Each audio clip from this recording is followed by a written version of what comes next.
রাত্রি ৯টার দিকে বসলাম স্যার যে অঙ্কগুলো করিয়েছিলেন পার্সেন্টেজ চ্যাপ্টার থেকে সেই অঙ্কগুলোকে প্র্যাকটিস করার জন্য।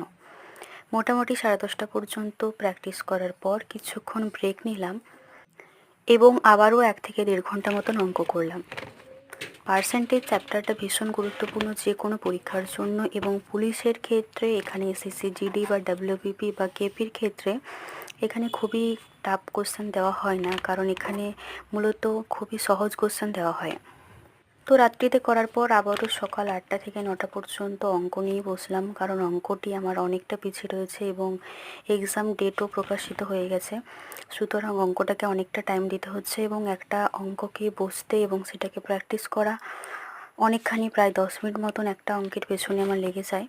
অঙ্কটা মূলত প্র্যাকটিসের জিনিস, যে প্রতিনিয়ত 1 ঘন্টা করে অঙ্ক করবে তার অঙ্কে খুবই ইমপ্রুভ হবে, কিন্তু যদি কেউ অঙ্ক করতে করতে টানা 2-3 মাস অঙ্কটি পুরোপুরিভাবে স্টপ রাখে তাহলে তার কাছে করা অনেকটাই কঠিন।